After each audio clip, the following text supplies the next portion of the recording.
Welcome to the Gary Abbott YouTube channel. Today, it's all about golf. I got some Villages news for golf. I got an update on my golf. And I had to break this up into 13 different things. But they're going to go by quick. 13 different things that I want you to know about. This is all about golf, nothing else in the Villages. Let's get started. Number one, on October 6th, the Villages put out a little short video. I recommend that you sign up for the Villages and their videos and their updates. You get a lot of information. They put out a video that said, "Discover new golf in Eastport." Now, I'm one who lives pretty close to Eastport, so I'm really looking forward to this. So here's a couple of things that are notable. Whenever they release a video that things are about to open soon, it means they're about to open soon. So as I put this video out in the middle of October, I think they'll be open between a month, 2 months at the latest. Golf in the Eastport area is going to open up. And here we go. In the video, and you can watch the video on your own, Central Lake Golf Academy going to join the other academies that are already in existence. And these academies, this is the Central Lake one because you can see the hotel and the lake on the other side. And it's a building that has a golf shop, but also a facility that not only has an area to tee off outside, but it has 5 different bays that are kind of inside that'll be using golf monitors and swing analysis and all that for teaching golf. So it's really exciting. They do have these other facilities that do something similar. And so this one's being added to the Eastport area. I really look forward to it. Now, on the other side, so envision you have this building and training center that's shooting out onto a driving range. But if I just go to the driving range that's opening soon, it is near the Eastport Hotel. And it's on the opposite side. So the driving range is going to have the teaching center shooting one way and the driving range shooting the other way. And it looks very interesting. The couple of pictures here, it looks like there's a overhang to some of the places where you shoot.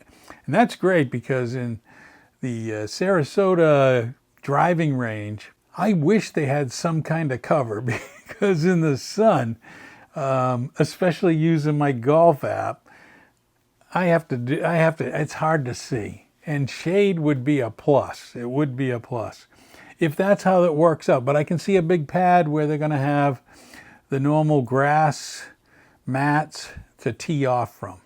I think that's going to be basically what it is, but I'm not sure completely.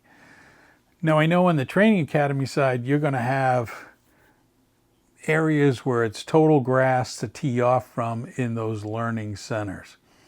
The third thing coming soon that's in the video is the Bellaire 9-hole executive course, which is right next to the driving range. There's a building.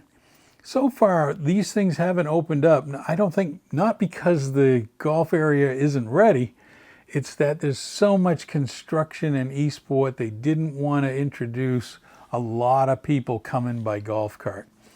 But saying coming soon, I think it's going to open up pretty quickly there. So that's number 3. So 1 was the whole Villages video. 2 was Central Lake Golf coming out. 3 was the driving range.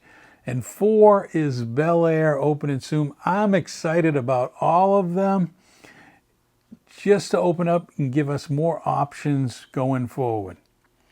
Now, I started golfing in really July of 2025. So it's not been very long for me.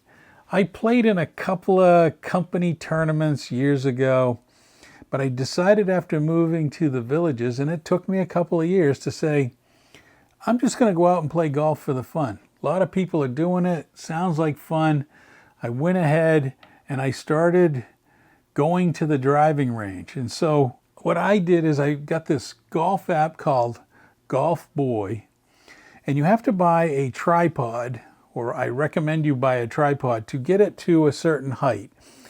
You put your phone in this tripod and it records your swing underneath the phone, and it records all of these things. It's like a launch monitor for golf. I don't know how accuracy, because it has 3 different levels and it says if you hit it longer, you got to put it up higher. So it makes me wonder, if I keep it on the second notch of the second height, is it recording the same distance as if it was on the third height? You know, I don't know how the program works, but it's a great training tool. That's really what I want to mention here. It's a great training tool. Within the app, it has different functions like measuring your shot at it like a driving range, or if you had your own indoor mat and you were shooting it into a net, you could record your shots. There's a putting part of it, which I tried just once, but I really didn't really want it for that. Then there's playing courses and a round. So you have different greens and different spots you're shooting for and different distances. And then there's this creator section. All I've used is the shot, but I want to show you my progression. This is what I was hoping the app would do. And what I'm going to quickly show you is the month of August, the month of September, and partial month of October. I went to the driving range, and within this app you can set which club you're using, and it will record those and later compile it into your average. So if you look at this chart, I sorted it by month. The first line is October, the second line 9 is September, 8 is August, all using my driver. And if you go down to 8, when I first did this, my total yardage by the app said 144 yards with 131 carry. For a driver, I'm sorry, I know that's bad. That's not good. That's not hitting it very far. But I knew this would happen if you practice. The next month in September, I hit a lot more shots. I hit 94 shots, driver, and my average went up to 165. So another 20 yards it went up. And then if you look at October, I just went out 11 shots with my driver, 197 average. And you'll also notice the variability. It has this like plus 15 by the carry or plus 14 by the total yardage. I'll show you this really quick. This is the embarrassing part. Now, most of people would not show you how bad you were. But let's look at this. I'll pull this up. This was my driver on one day in August, showing that the average was 118 and my ball varied by 44 yards. So I probably hit it 160, 170, but I also duffed some that probably went 20 feet. So it shows you that I didn't do very good. My club head speed was slow. It's embarrassing to look at. But then let's pull up the most recent in October 3rd. My average is 197. I know, I hit some 220. If you go back 2 months and you look, what a difference. And the variation is like 14 yards. It's not that big a deal. And my ball speed was much higher, much faster, 55 miles an hour. My club head speed had gone from like 30 to 40. It's all part of learning golf. I'll show you one more of that October. This is really the impressive part. When I go to where the balls landed, how straight are they? If you look at this that I just put up, the driver, they're all grouped together right around 200 yards. That's terrific compared to where I started. So it shows you that practice makes you better. Now, I will tell you the app really helps quantifying how good or how you're progressing. I'm still not perfect. I can still dub it 20 feet in front of me, and I can still knock it 220 yards. But I just wanted to highlight this Golf Boy app. I don't get anything for it. I bought this on my own. It really costs I think it was $9 a month to have this app. The first month was free, so I got to totally use it free for the first whole month of July, and I used it a lot. But I think going to the driving range, using some kind of app or monitor like this, even though you look kind of funny because nobody else has got anything like this that I see out there measuring. But for me as a beginner, I wanted to see if I was getting better. Clearly, this showed I was getting better. So the next thing that I did was the putting courses. Now around me, there's a couple of putting courses that are near me. There's not that many putting courses. It's somewhat of a new thing, but it's great that you can go out on these putting courses and practice your putting. This is not mini golf type greens. These are greens that are really done just like the golf course. I also got some extra clubs when I first moved in, just so company and us could go do these putting courses as a family thing, as a group, just to have fun or something to do. I started practicing putting at these putting courses as well as going to some of the practice putting greens at the executive golf courses. You can do that as well, pull up, practice there. Some have chipping that you can practice, so you can practice different things. Next was going to pitch and putt courses. Again, relatively new idea in the villages. I believe there's 4 courses that you can go to. I'll put them up on the screen. There might be 5, but these pitch and putt are perfect for the person who, one, you just want to you can't bring your golf cart, but you can do a pull cart or a push cart. You can rent one for $1. I rent one for $1. It's great. Put the clubs on there. Now, on these courses, you don't need drivers. You don't need your wood clubs. But it's a great practice for your irons, pitching wedges, putting. And you don't have to be an expert. Trust me, I'm out there. I'm like everybody else. Now, there'll be the person who pars every hole. That's not me. But I par some I don't par. For me, the bigger challenge is just to hit the irons going over the water and making it. That's a huge thing. If I can hit it off the mat where I'm teeing off, fly it in the air and hit it on the green, I've had a great day. I've had some great shots. And I did that a lot. I played at 2 courses. Mickey Lee down in the Franklin Rec area. And I also played at Live Oak. And Live Oak has got a lot more water. Live Oak has got water that you've got to hit it over. You got to walk around. It's a much more challenging course. I don't know if they rate these pitch and putts, but that was a lot of fun. That was a lot of fun doing that course. But Mickey Lee, I know there's a couple others. You got to check them out. And it's a great progression to go driving range, practice putting on the putting courses, then doing the pitch and putt to start to get a little bit better. Each time you go, I know I got better and better. So then comes the next step, executive courses. And executive courses are just that. They're 9-hole executive courses. Believe it or not, there's 45 listed on the website. including the Bellaire that's not open yet, is listed on there. But I'm ready to make that next jump to the executive courses. And the executive courses have ranking numbers, like 1 is easy, 4 is hard. They have 1, 2, 3, and 4.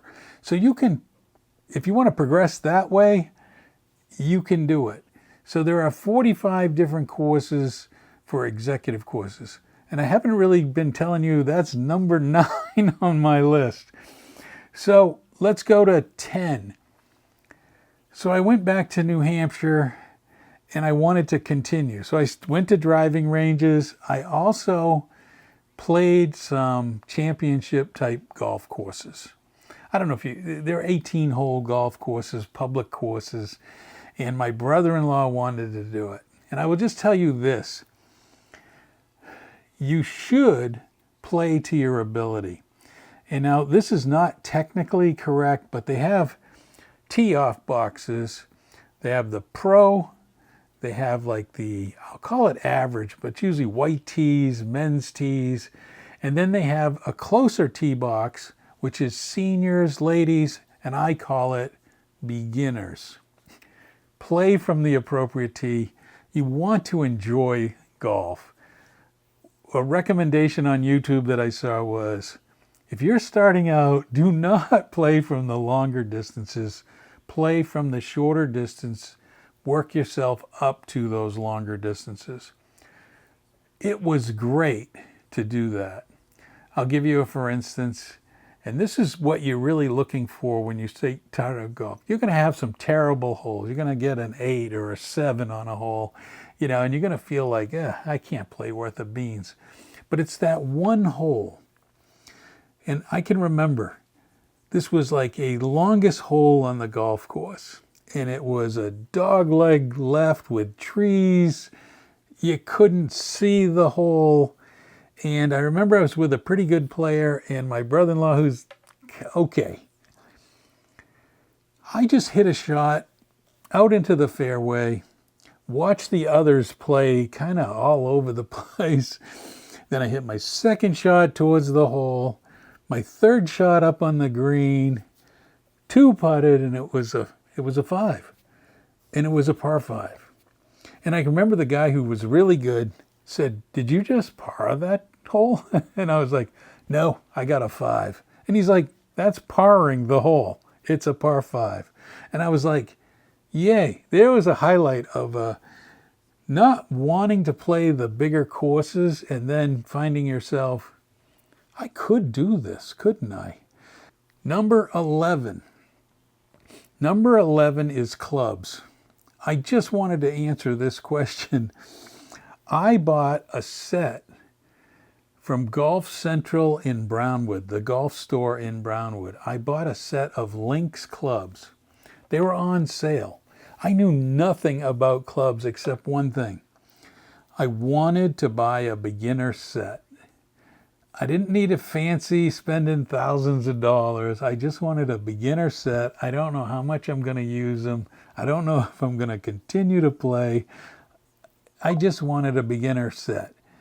And the golf pro there showed me a bunch of different sets. This was not the cheapest. It was under $300 on sale.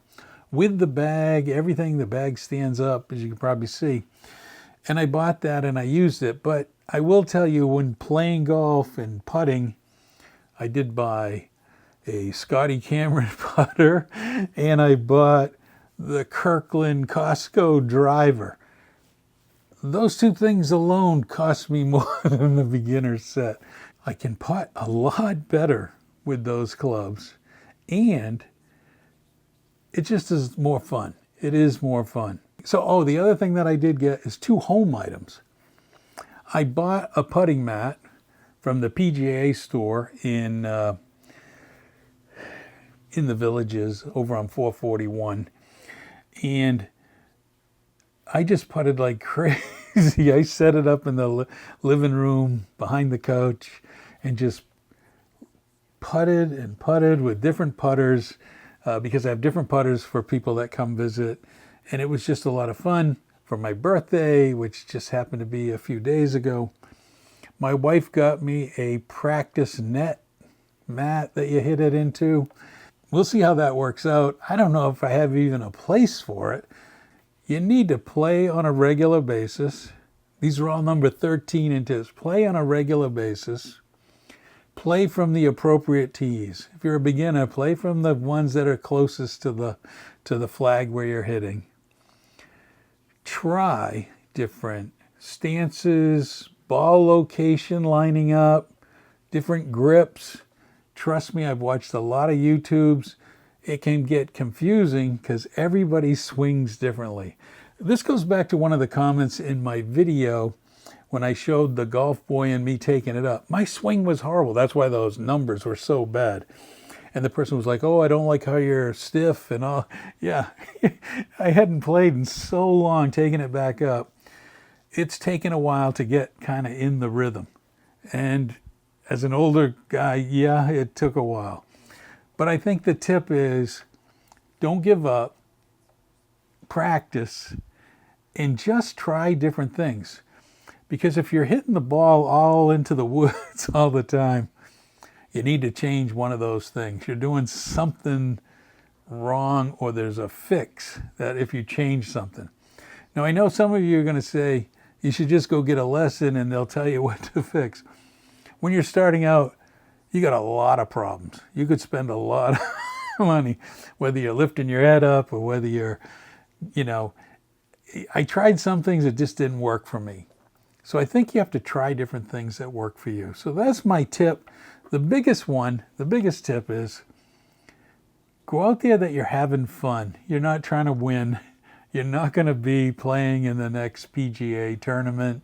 Have fun. Hope you enjoyed this quick video of 13 things that I thought I would talk to you about golf. And I'm looking forward to Eastport area and their golf things opening up. It should be fun. Thanks for watching.